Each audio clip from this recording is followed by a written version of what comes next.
Yeah, 6:02. Well, good evening. I'm Amira Streeter. I am president of the City Club of Portland. Thank you all for being here tonight. We are very proud to host tonight's forum featuring U.S. Representative Earl Blumenauer.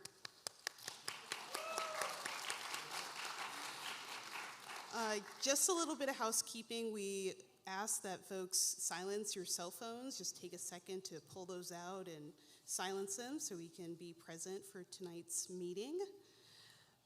Since 1916, the City Club of Portland has produced nonpartisan public forums, debates, and research to help Portlanders make informed decisions about public policy. The City Club is committed to providing space for people to gather and engage in civil dialogue while promoting respectful discussion and positive change.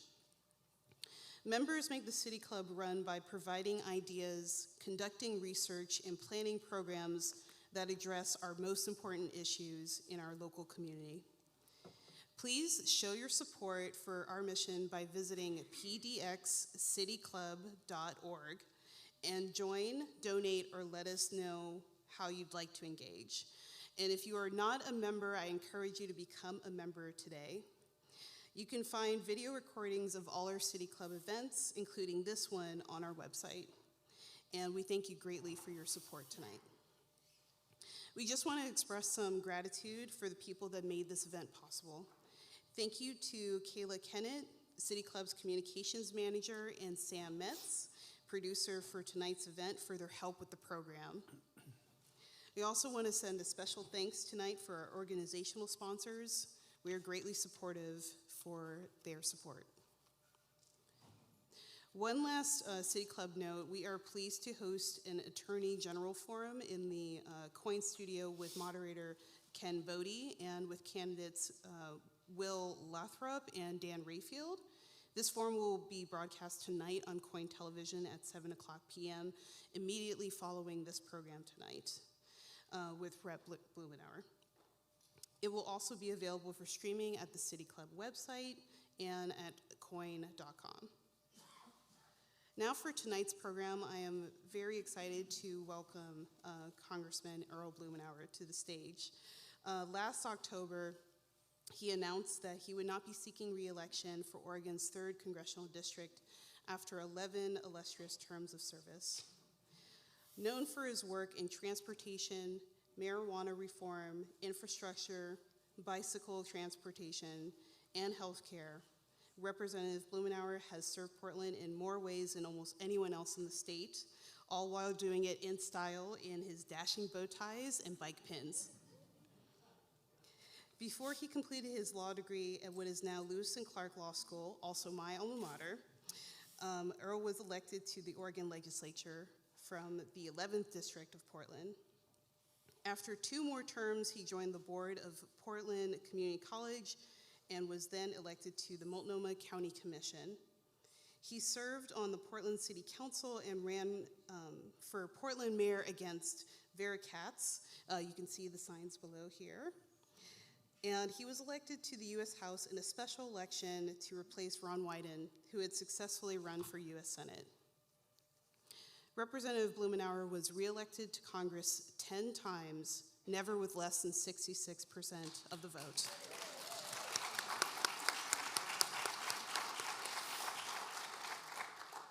We are proud to note that Representative Blumenauer joined the City Club of Portland on August 11th, 1970, and has spoken at City Club events dozens of times. Thank you so much for your support. We really, really appreciate it. And tonight, Representative Blumenauer will reflect on one of the most varied public service careers ever enjoyed by a native Portlander. And at the conclusion of his address, we will open the mics at the foot of each aisle for your questions. Please welcome Representative Earl Blumenauer. Thank you. Thank you, Amira. And I will say that the part of the program I'm looking forward to is the spirited conversation with City Club members. Looking forward to the comments and questions that you have, maintaining that exciting tradition.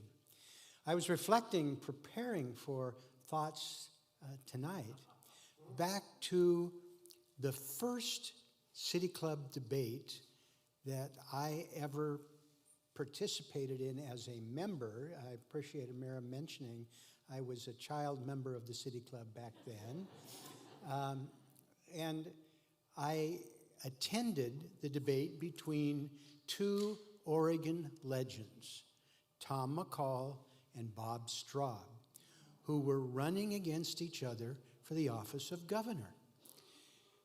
And they held forth at a luncheon at the old Benson Hotel. And this tradition of debating at the City Club is one that's very significant. Back in the day, young Bob Packwood, a fresh-faced three-term state legislator, took on the legendary Wayne Morris, the Tiger of the Senate, and essentially during that debate, he won his election. It was very consequential.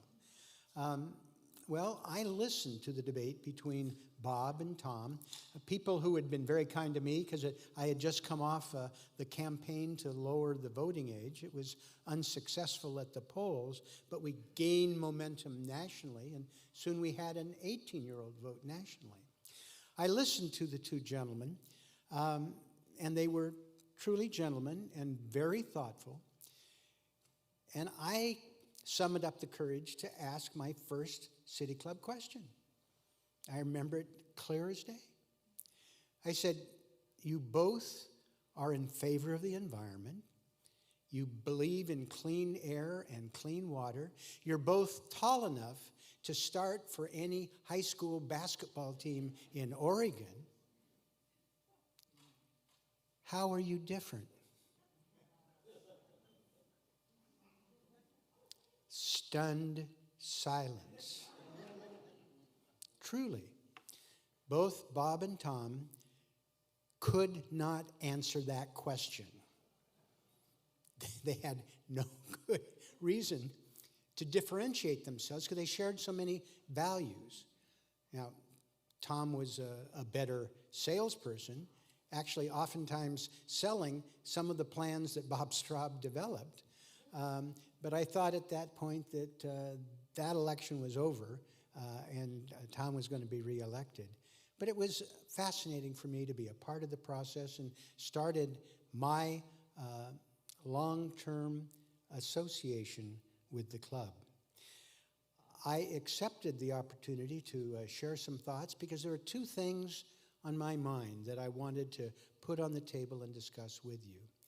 One is that it's important for us as a community to put points on the board. There is so much in the pipeline.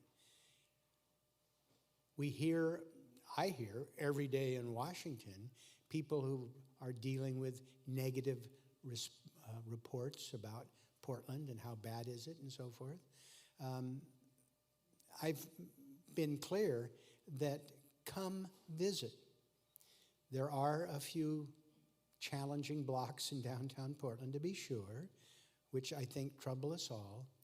But once you move less than a half mile from the epicenter of the problems, you're in the midst of some of the strongest, most vibrant neighborhoods you will find anywhere in America.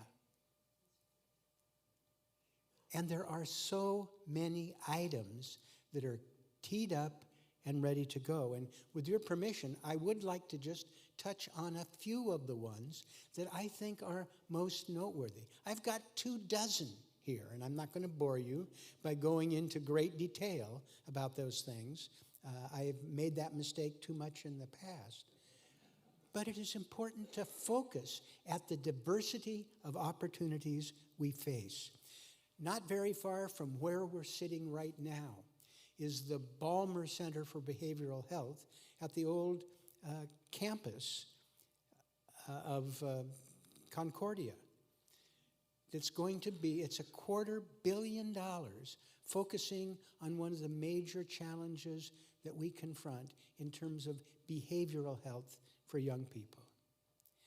There is new ownership of the Portland Thorns and a promise of a new professional women's basketball franchise. I had the privilege earlier in the week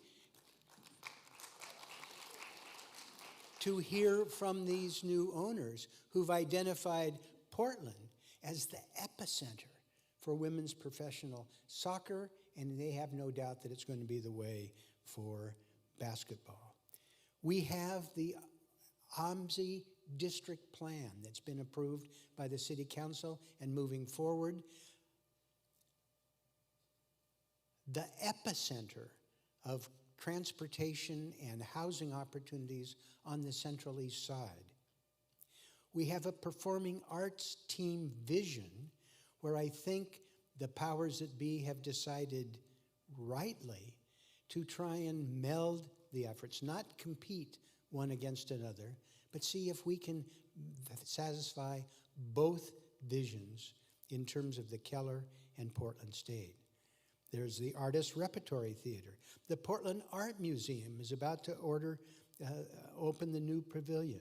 The Literary Arts Center here on the east side in the name of the late Susan Hammer. Last week I had an animal welfare evening, which was just really remarkable. We are probably the epicenter of activism for animal welfare. Our alma mater, Lewis and Clark College, had one of the first animal law programs in the country. The new hospital at the Humane Society it rivals the best facilities available for humans. The innovation that's taken place between is it the Bird Society? It's not the Audubon Society anymore. It's Bird Alliance and the Feral Cat Association. I mean, these people are developing mechanisms to be able to combine opportunities for both. My friend Steve Schneider is here, who's played a key role with the Pioneer Courthouse Square, Portland's front yard, and an amazing opportunity for us to convene again and again, uniting forces on things that make Portland unique. Old Town Chinatown and the activities of the Asian communities. There's a new streetcar that's going to be considered next month by the City Council, going from the park,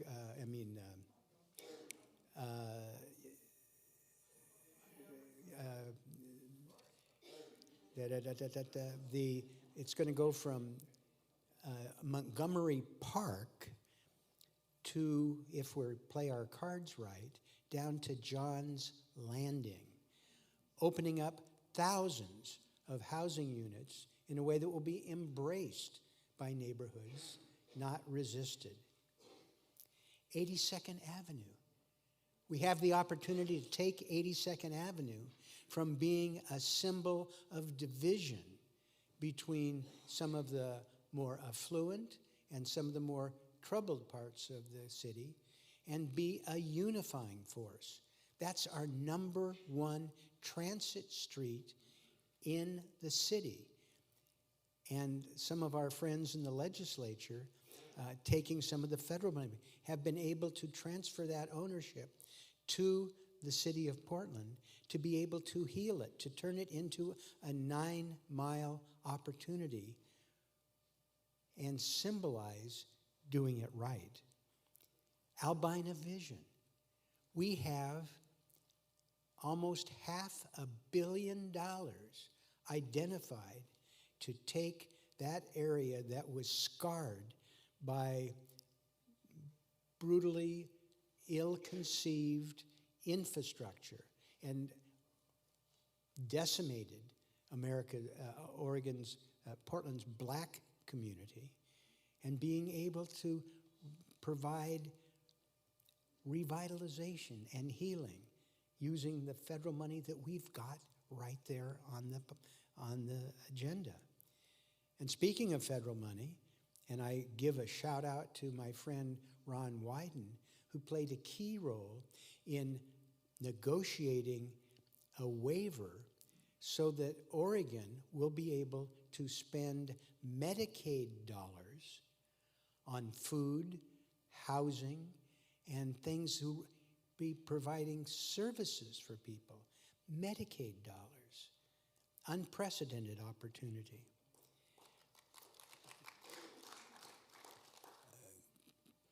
Governor Brown has accepted an assignment to deal with the restoration of the Willamette Falls, being an opportunity with our Native American friends, who, by the way, will play a critical role with the OMSI revitalization as well. Things that are happening in East County with Gresham, Rockwood, a civic center. It's an opportunity to spark revitalization in an area that is seriously disadvantaged.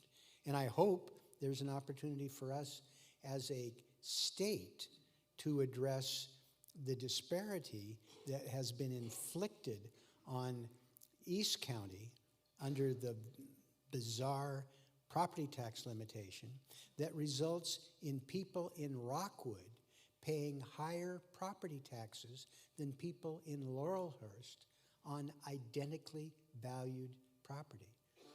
No wonder they're cranky. Seriously. And this is something that we as a community ought to address. Because of the short-sightedness of people who came before me on the county commission who didn't want to stand up to developers and require people to connect to sewers. That was something that was farmed out and people had their own septic tanks, except they used the underground aquifer as a dumping ground for 14 million gallons of raw sewage a day. And then we reached the point where we needed that to drink. And we forced those poor people to buy a brand new system that, if it had been done right, would not have cost them any more. No wonder they were cranky. Bike connectivity. Now, I believe in bike partisanship. I'm proud of what we've done in our community as being one of the most bike-friendly, forward-thinking communities in dealing with the most efficient form of transportation ever designed. We have an opportunity to take what we're doing in the central city, tie it to the Springwater Corridor, out to the Columbia River Gorge and the tunnels that have been cleared from rocks and debris, and have one of the most amazing tourist attractions anywhere in the country, and a further affirmation of our vision of a bike-friendly community. And you see it every day here. I have guests who come and they want to know what's the event tonight? Why are all those people riding? And I have to explain to them, it's the evening commute. My grandson, along with a number of other young people, are part of bike buses where the children travel in groups on their way to school in the morning. Some of you may have seen an article in the New York Times on the 25 best restaurants in Portland this week. Well, that's personal to me. As some of you know, I spent a lot of time on our restaurants recovery legislation to help our vibrant food scene try and recover from COVID. And we were able to provide grants for 100,000 independent restaurants. But it is a symbol of the vitality of the food scene in Portland, connecting some of the finest chefs in the world with cornerstone neighborhood facilities. Chefs food professionals, people who are part of the producers. And this is an area that provides tremendous value, tying together other sectors, like wine. And who knew that Portland produced 1/2 of the high-end cutlery in the entire country? I mean, there are so many elements here that we have the opportunity to focus on, to promote, to bring people together in areas that they're not used to, that unlock value, that encourage people to invest, and give people pride of our accomplishments. Robert Putnam, some of you know, wrote a book, Bowling Alone. Well, he wrote a sequel that not as many people paid attention to. Bowling Alone talked about the phenomenon that more people were bowling, but there were fewer people bowling in leagues. They weren't part of that engagement.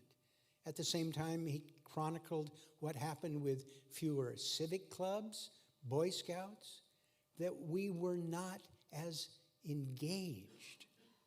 He wrote a second book, Better Together, and it devoted a chapter to Portland. And I think that is our challenge here. Why I appreciate your reconstituting the City Club Forum, bringing people together to think great thoughts about our terrific community, because we are better together. And I won't bore you with my entire list of things that I'm excited about, but I could not be more pleased. And I'm excited. I must confess I had some skepticism about the proposal to reform the city charter, but I could not be more pleased with the outpouring of interest and support for so many people that are throwing themselves into the fray.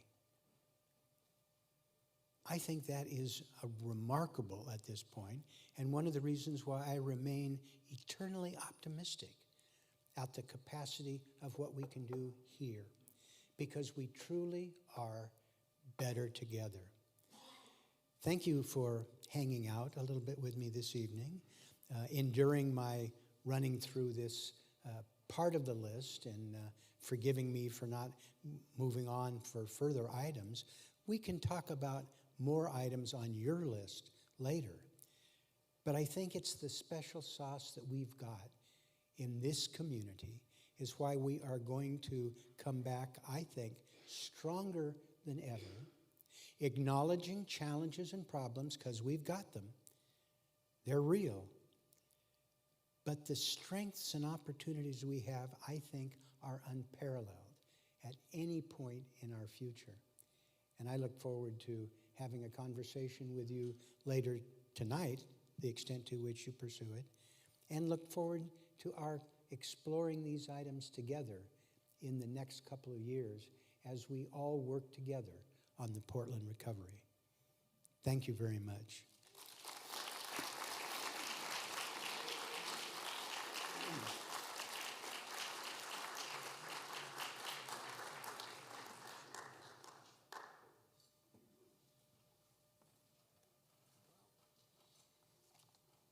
Well, thank you, Representative, for those remarks. That was great. Now we invite the audience members to line up for questions. I know I have a lot of burning questions, so I can take up the time too, but we definitely want to hear from you all. And please, we want to just remind folks to keep your questions kind of short, to 30 seconds or so, and make sure it actually is a question. End it with a question mark. I think I'll go ahead and kick us off with one question and just get us started. Just reflecting on the past and history, you've had such a long career in Congress. Do you feel that Congress is better or worse than when you started, and why? What do you think? It's immeasurably worse. I came to Congress knowing that there was a certain degree of dysfunction. Newt Gingrich had led a charge, his contract with America. It was a decidedly uncivil situation. My first press conference as a member of Congress was a bipartisan gathering where we were pleading for more civility in Congress. And it has only gotten worse. Part of it, I ascribe to Donald Trump, who appears to get worse every day. I mean, it's just unhinged. Part of it is the impact of social media. What we have seen is that there is a whole cadre of people in Congress who are there not to work together to solve problems. They are there to make a statement. They are there to be on television. They are there to raise money and throw incendiary devices. It is immeasurably worse. And one of the reasons I made the decision to almost exactly a year to the day to not spend another 2 years of my life running for office, to spend 2 more years of my life in Congress, is because it became clear to me that I could provide more support, more accomplishment as a civilian than being tangled up in Congress. It's a sad thing to say, but I'm absolutely convinced that it's true. And I think it was the right decision to make. I'm looking forward to working on a whole host of things with you where we get Portland back on track. Now, we have had remarkable success with federal resources. I'm not certain we could pass them again. But that is something that just breaks my heart, because I believe in the institution. It could be so much better, and there are some amazing people there. But today, it's almost impossible. Wise words. Thank you so much. Okay, we're going to take our first question from the audience from this side. If you could just maybe say your first name and go ahead and ask your question. Hi. Thank you for letting me come. It was last minute, so I jumped at the chance to meet you. My name is James Jackson IV. I have the privilege of running for mayor. I feel that I'm an underdog. I decided to run because I came up with an invention that could potentially end drowning, and it's pending with Nike and Beaverton. The reason I wanted to run is because I moved here in 2015 from North Carolina, and I saw Portland different from when I moved, and I felt that there are a lot of problems that you addressed, and I wanted to share my views if I ever had the privilege of being mayor. My question to you is there any advice you could give me in these last 20 days? It's 19 now, it's after, I'm sorry. In 20, I'm joking. 20 days that maybe I could pull it out, and when? Great question. Any advice for someone running for mayor, and maybe a little bit of reflection on your time running that campaign? I think you follow your heart, engage with people in this city who give almost any candidate the benefit of the doubt, and it's a marvelous experience. I have spent countless hours knocking on doors, being in small meetings and neighborhood coffees, and I find it immensely rewarding, and I'm sure you will as well. Thank you. Thank you so much. All right, let's take a question from this side. Okay. Earl, I think you know the story that I'm itching to tell about how we first met, because it's such an example of how government should work. My question is, why don't you tell the story? Nice try, John. No, John and I first worked on a project dealing with historic preservation, and John had properties in the central city and was somebody who had respect for the history of the city and acknowledged the fact that if you're going to try and lovingly restore old buildings or just keep them from falling down, that it was expensive. And it was hard to get people to make the investments necessary. And chatting with John and working with our staff, developed a mechanism so there was a little property tax relief for people who were going to restore historic buildings. It's something I've continued to work on for now 53 years. I have legislation to take the historic tax credit and expand and modernize it. And this historic preservation movement in the United States has resulted in 45,000 historic properties that have been protected and enhanced. 45,000. And this is one of the few programs that actually returns more money to the Treasury than it costs. Billions of dollars additional revenue because of the efforts to revitalize historic districts, large and small, across the country. It's important for us to respect our heritage, to know how we got here, so that we understand where we're going. And I appreciate John's leadership and activism with historic preservation. Great, thank you. Let's take a question from this side of the room. Earl, thank you. I'm a native Oregonian, and thank you for your service for all these many years and all the varied levels. My question is about You your... want to identify yourself to the George crowd? Wright, not one of the Wright brothers. I read, of course, of your affiliation with Portland State, and that you're going to be involved with the state and the vision for the city, and I wonder if you would expand on what you see that as fruition from that effort. Well, in a sense, it's kind of back to the future for me. My first job, the first week after I graduated from Lewis and Clark College, was going to work for then President Gregory Wolfe, who gave me an opportunity to be involved in things that I probably had no right doing, but it was transformative for me. And I was happy to be part of the university where we established the Urban Studies program, the graduate program, something that was not universally accepted. It was a struggle for Portland State, but it was a remarkable era. And the city at that time and Portland State had a unique set of partnerships. In fact, we got a Ford Foundation grant for something called Vital Partners that dealt with the relationship between Portland State University, the academics and the students, and the city of Portland. It was a fascinating time.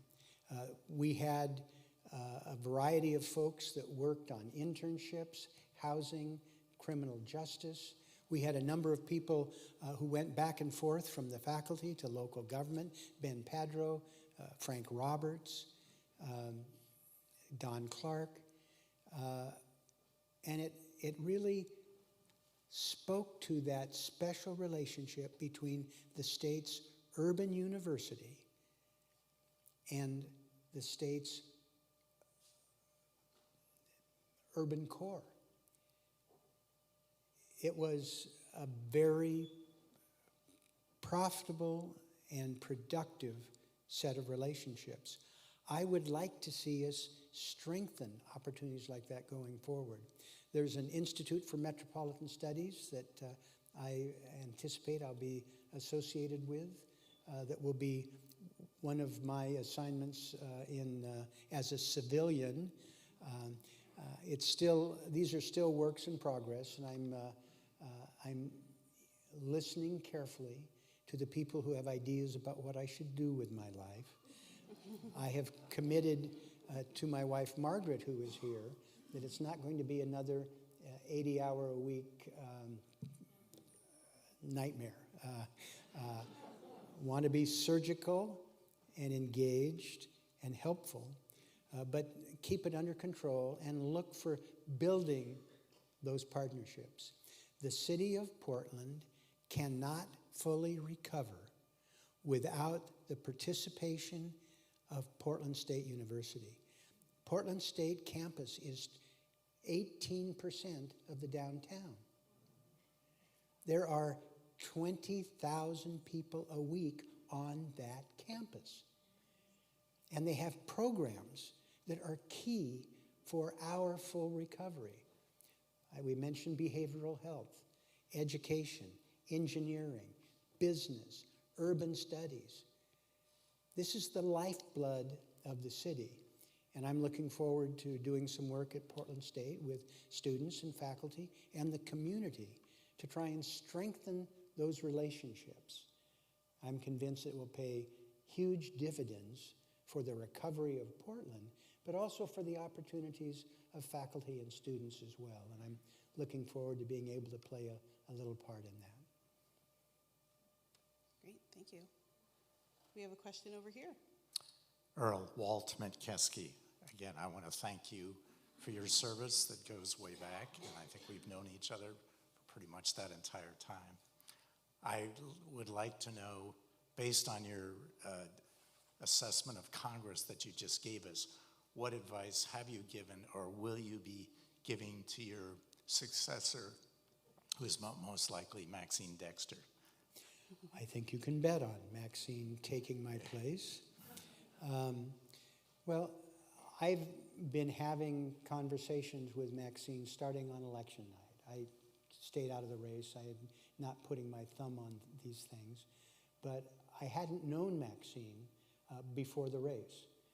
I knew a little bit of her work as a legislator, and she was very accomplished in just 2 terms. She is a physician. She was a hospital administrator. She is an ardent environmentalist. She is one of the hardest working people I've ever met. So I'm looking forward to being able, as I can, to provide a little advice and counsel, but being a partner with her. You are going to be fortunate having Maxine representing this community in Congress. And I think the more that you work with her and the more she has an opportunity to become established, I think she's going to be an all-star in Congress, and we desperately need it. Nice words. Thank you. We have a question over here. I came to this country back in '89, and back in 2012, I wanted to vote, so I became American. And since then, I voted for you all the time, too. I know. Thank you. I knew there was somebody. So I'm, excuse me? I said I knew there was somebody. Thank you. Thank you. So I became American in order to be able to vote. But right now I'm kind of depressed because I do not understand how it is possible that half the country votes and will vote for a guy by the name of Donald Trump. Can you're still my representative here, can you explain that to me? Well, I would suggest that you direct that question to some poor soul that's going to actually vote for Donald Trump. But let me tell you, I think the act that Donald Trump has inflicted on the political process is wearing thin. And you see evidence of this every single day. He is unhinged. Every appearance he levels, and I'm pleased that the media is starting to cover it in its entirety. They're putting blocks of incoherent statements verbatim. What bizarre thing he did a couple nights ago, doing a little 30-minute on his playlist. 38 minutes, whatever. Yeah. My Lord. What has not been the case until very recently is that people have given him a pass. The media has, I won't say normalized, but they don't have words to fully describe how unhinged he is. And so they paraphrase in ways that make him sound almost normal. Well, I think that time is over. You saw Kamala Harris destroy him in the debate. I truly think what we are going to witness in the next 3 weeks is more of a spotlight on his misogynist, rambling, incoherent, insulting. I mean, who goes to a city and insults the people who lives there other than Donald Trump? I do think that's wearing thin. I am pleased that the media is taking seriously their responsibility to show how unhinged he is. It started a week ago when he was in Detroit and rambling incoherently about childcare. And it was a front page story about his incoherence. And it went on into the middle section where they repeated a huge portion of the rant verbatim. It made your eyes cross. And I think what we are seeing, and not everybody, and I am mystified that there are people who vote for him, but they are there. But I think there are fewer and fewer of them. I am pleased that some of my former Republican colleagues are standing up and calling him out. Liz Cheney, I think, needs to be nominated for a Nobel Prize. It's not easy standing up to the Republican extremists. We have one in the Pacific Northwest, Dan Newhouse, who had the courage to vote against Trump for impeachment. These stalwarts are gaining momentum. Former members of the administration who are just saying he's a threat to the future of democracy and to the world order. And so it's not everybody, but it's a significant chain of events where people are standing up and speaking out. And I think as the campaign continues, more and more people stand up and do that. I think at the end of the day, Donald Trump is defeated. I think at the end of the day, it's not beyond the realm of possibility that Democrats continue control of the Senate. Colin Allred, running against Ted Cruz, is giving him all he can handle. And I do believe that in the House of Representatives, we have a good chance for Democrats to control. And this is not a partisan statement on my part. It speaks to the necessity of having a regime in the House that respects the rule of law, that will, when it comes for counting people for the presidential vote, that will respect it, obey the law, and do it right. I'm cautiously optimistic that the Democrats will control and they will do the right thing. But collectively, I think people are going to slowly come to their senses. Kamala Harris raised $1 billion in 49 minutes. I mean, it was just astounding, the outpouring of support. It's not easy, and she is vilified by some, but I think she's stood her ground. She's made her case. I'm, as I say, cautiously optimistic that the fever breaks. And if the fever breaks, I think it will be a sea change in American politics, because when that happens, I think the dominoes will fall relatively quickly, and it can't fall quickly enough for me.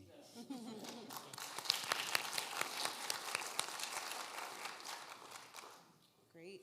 Thank you for that response. Go ahead. Hi, my name's Jane Black, and I've only lived in Portland for 5 years.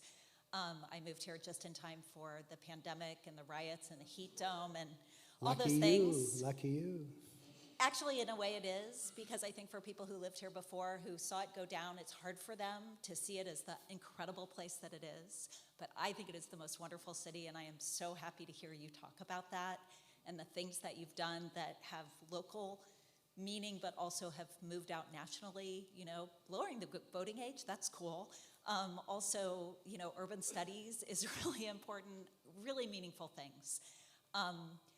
So I really appreciate your focus on Portland and your great advocacy for this city.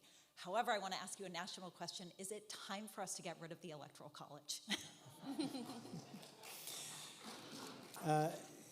Ain't going to happen. You know, this is, you know, you're not going to get a constitutional amendment to change that. But there are things that we can do. I have legislation. In fact, I met with students at Cleveland High School last week about a proposal to expand the size of the House of Representatives. The House of Representatives has not changed the 435 people who composed it since 1929. And in that time, the population has increased almost threefold. So it's harder to have people represent these large districts, and it exaggerates the influence of tiny states.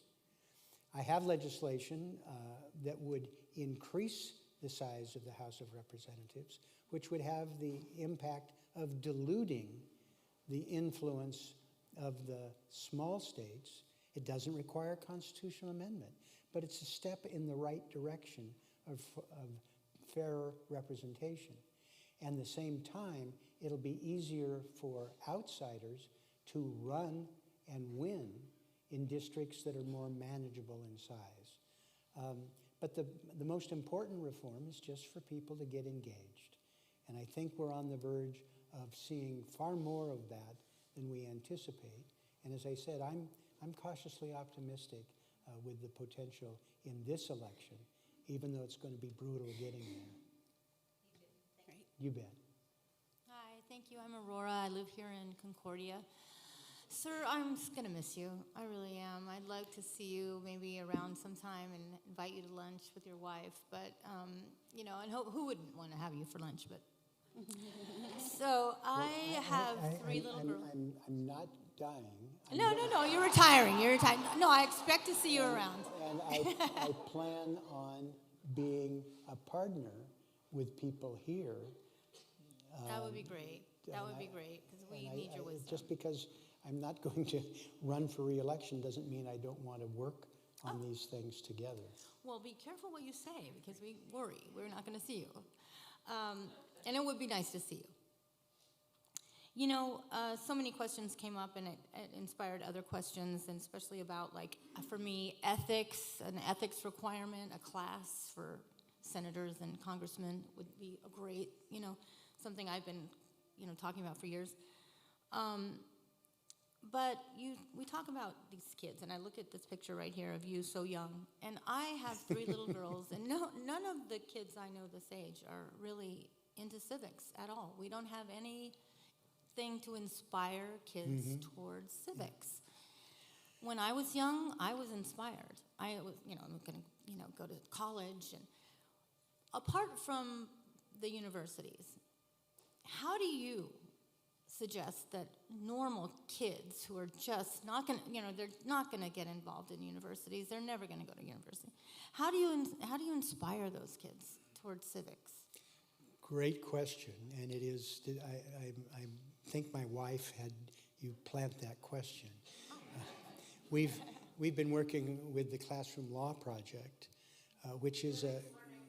Excuse me, Civics Learning, but they changed the name on me, and I'm a prisoner of the past. Civics Learning Project, which hosts mock trials, which hosts the constitutional competition, which, by the way, high schools in Portland, Oregon, Grant and Lincoln, have won, I think, 7 times in the last 15 years. This national competition, including Grant this last year. We've got kids who are willing and able to work on programs like this. It is a remarkable program. Our goal, I think, is to try and expand it. I worked with Margaret. She hired a lobbyist to change state law to require one term of civics before you can graduate from high school.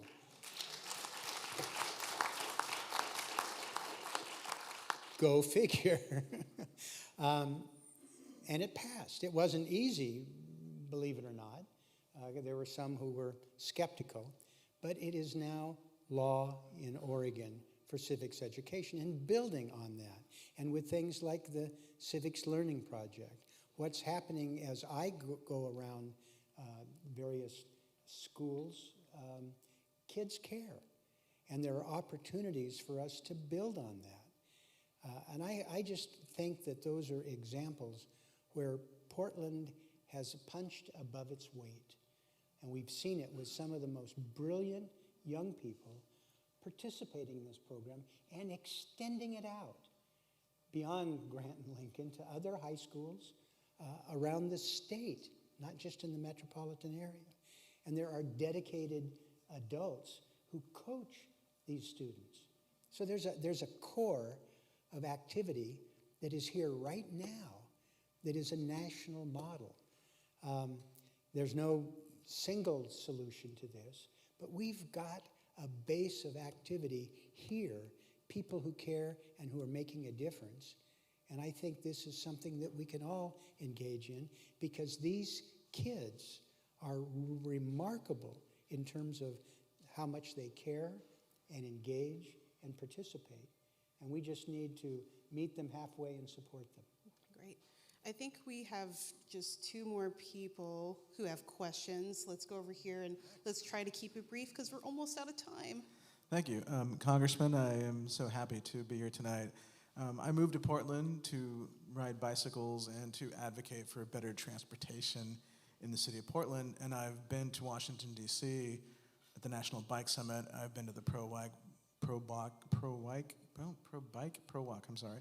And I've spoken with you on occasion, but I'm really interested in your perception and foresight about how the city is going to be moving forward relative to public transportation, walking and bicycling. We have a hierarchy in Portland: walking, bicycling, transit, driving, 25% of all trips by bike by 2030, and yet we have a lot of crashes and Vision Zero and people getting killed, and I'm wondering what you think and where all of us can work together so that the National Transportation Safety Board and NHTSA can make cars be more aware of people getting crashed into, et cetera, et cetera. Like, there's so much about our everyday moving about in Portland that is threatening to many, and it shouldn't be that way. We should live in a city where it's safe to go out of your house and go somewhere and cross the street in a crosswalk or not in a crosswalk and not get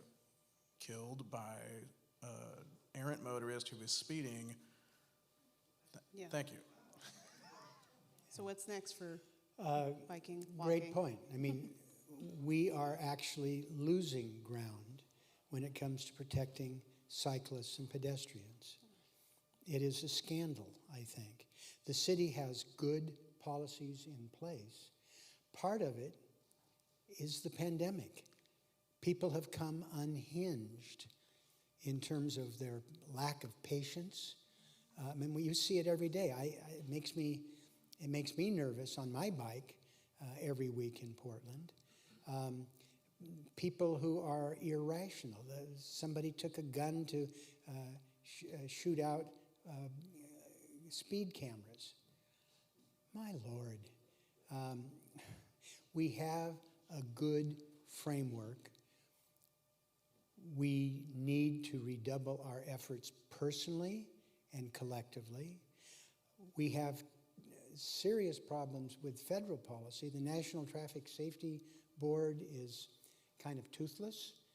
They've allowed being run roughshod by some of the automotive interests, which I think is unfortunate. I mean, some of these massive vehicles cannot see who they're running over. The federal government has abrogated its responsibilities dealing with traffic safety. But I think that's a mission for all of us pushing back. But Portland has good policies. Portland has a dedicated group of professionals that we work with, the bicycle advocacy, and people in the neighborhoods and the bike ecosystem. Jonathan Moss as sort of our patron saint to monitor this. What we're seeing with the Street Trust, which is gaining momentum and members, and I love what Sarah and the crew have done. We've got the raw material. It's not enough, but I don't think there's another major city in the country that is better than we are. And our legacy in terms of what we've done and how we've done it is pretty strong. I think the key is to help people understand what we've got and promote it.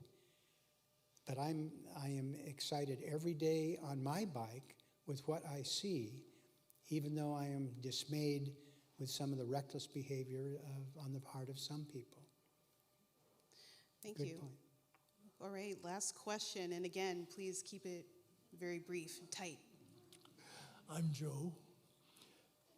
With the proliferation of AI and cyber currency and electric cars and population, huge demands we are looking at on our electricity production and transmission. Generally, what do you think the federal government should be doing in all of that, even, for example, possibly restricting cryptocurrency? And specifically, what role do you see we should be asking Bonneville to play in our region to address the problem? Well, you're touching a much larger point, Joe. We have what's happening in terms of AI, data centers. I mean, they use more electricity than a town of 80,000 people. Part of it, I think, will be pricing. I think what we do with our Public Utility Commission and having policies that we are going to insist upon. Part of it is BPA is a challenge and always has been, because they're torn between different constituencies. People who want public power in the Pacific Northwest to be the cheapest in North America, and others who are interested in what we do with system reliability.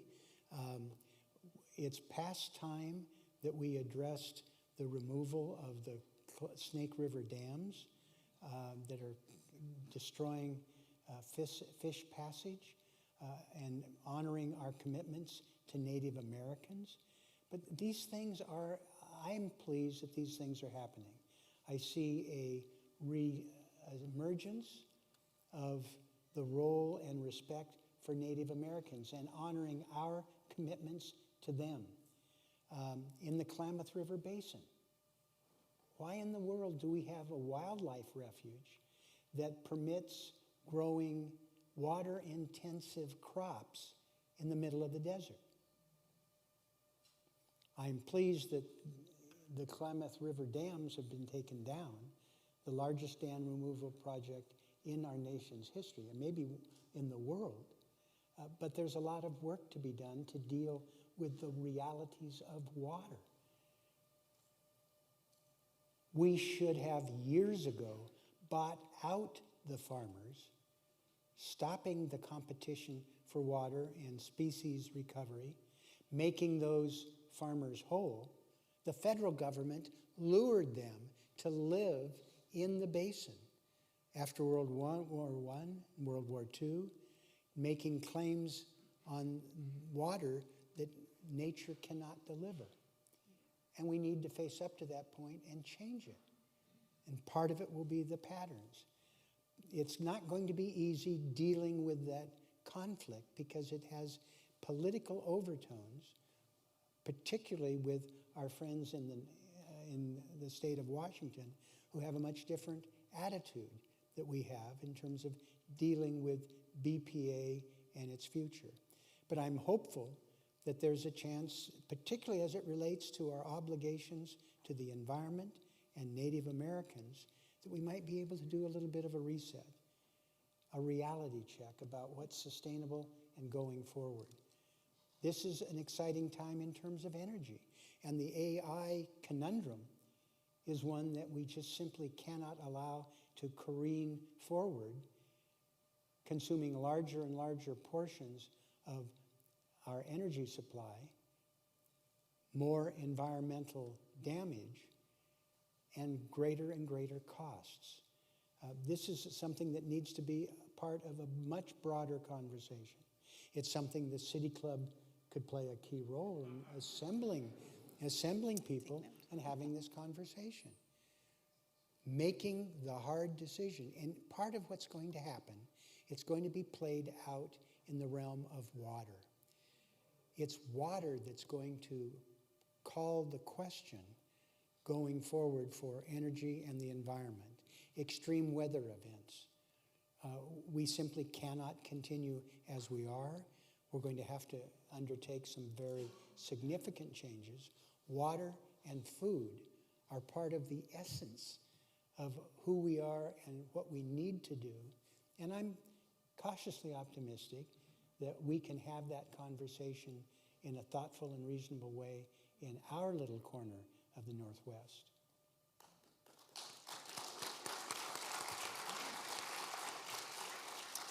Well, thank you so very much. This concludes our program for tonight. Let's thank Representative Blumenauer once again. We also want to thank our season sponsor, AARP, for tonight. And good night, everyone. Thank you so much for being here. Become a City Club member.